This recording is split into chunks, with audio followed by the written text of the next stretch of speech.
It looks more like a theme park than a school, and it's not just the location in one of Thailand's most impoverished regions that's unusual. Buildings are made of bamboo, including a geodesic dome. Just one way Michai Viravaidya is getting people to think differently. Well, just to show that you can do things people don't normally think can be done, such as getting underprivileged kids to be at the top of the scale of many, many things, of being good, being decent. The Michai Patana School is the cornerstone of an idea to attack rural poverty and stereotypes and to instill a new kind of learning. This is our sex education wheel. This Wheel of Fortune game teaches about various sexually transmitted diseases. Green is a safe color, of course. Aha! Oh no! HIV! Oh boy, you just missed out, huh? And they have a good laugh, and then, because HIV is explained up there. Michai has long relied on good laughs to explain HIV and sex education in this conservative Southeast Asian nation. Born to physician parents, his mother from Scotland, his father from a prominent Thai family, Michai was trained as an economist. But he became a TV personality who spearheaded family planning campaigns in the 70s and, 2 decades later, condom use to prevent HIV. I first interviewed him in 1998.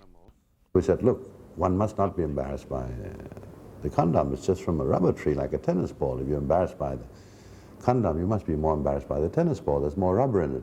Michai is credited with bringing down Thailand's soaring HIV infection rate and its high birth rate, work that won him numerous international awards, including the $1 million Gates Foundation Prize for Global Health.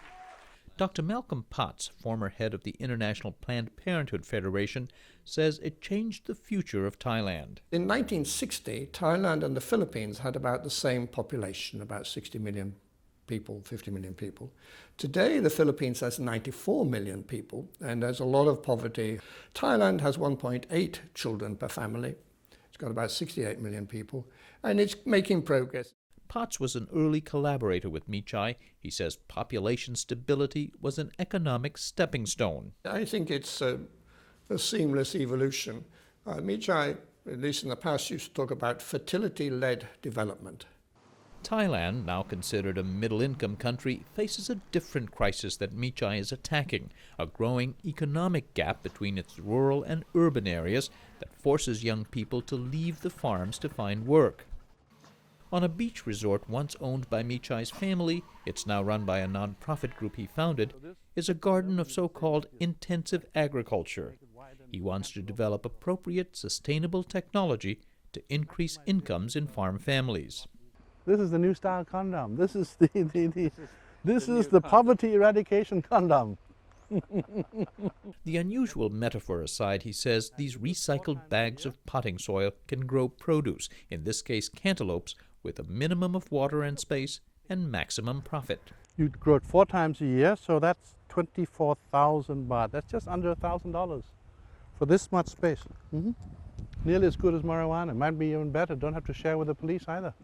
All joking aside, he says other Thai staples, mushrooms, limes, poultry, and hydroponic produce can easily be grown in rural enterprises, like those he's helped set up in Buriram province, about 4 hours from Bangkok. He's worked here for 2 decades, introducing his crop ideas. Earlier in his career, he helped bring factories to the region. They now operate independently. We have a factory in the middle of nowhere here.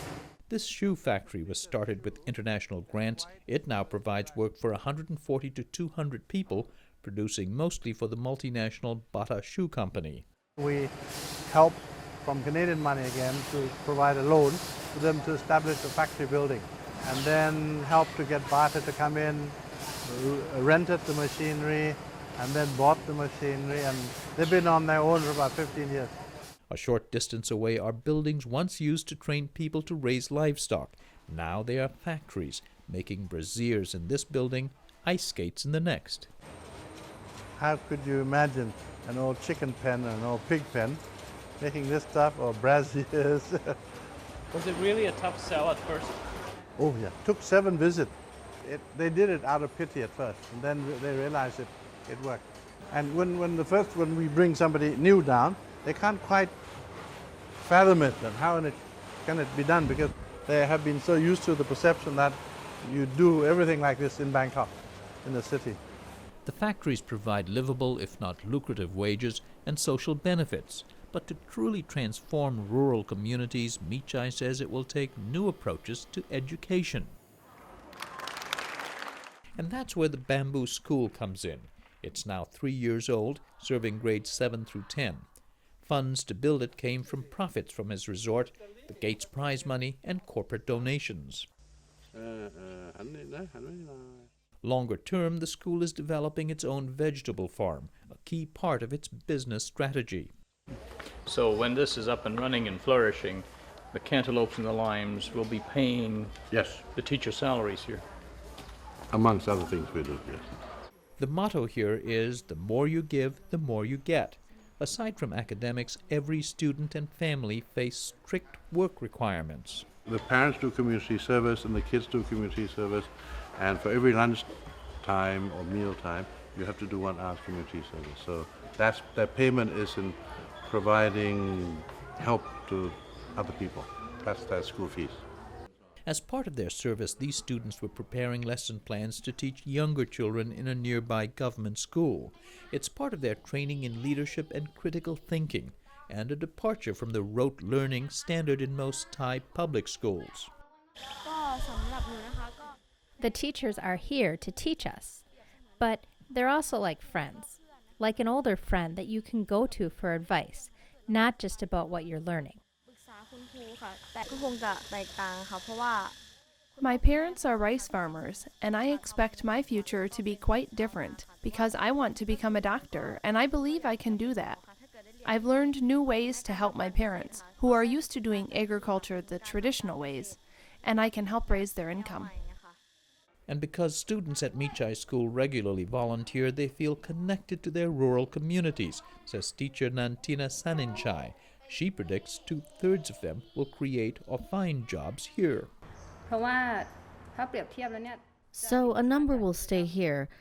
They have computers, etc., similar to what they would in the city. Ideas from Michai School are catching on with various backyard enterprises.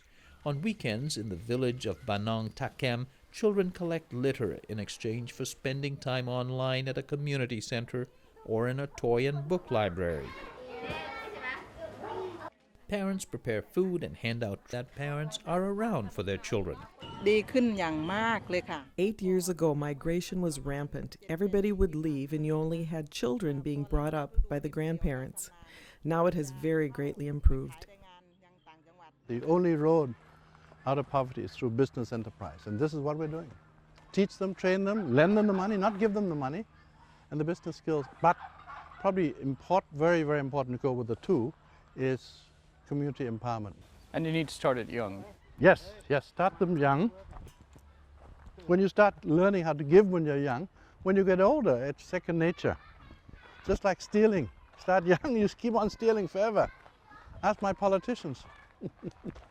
Michai says he won't mind if more people steal this self-help model of building community and nation.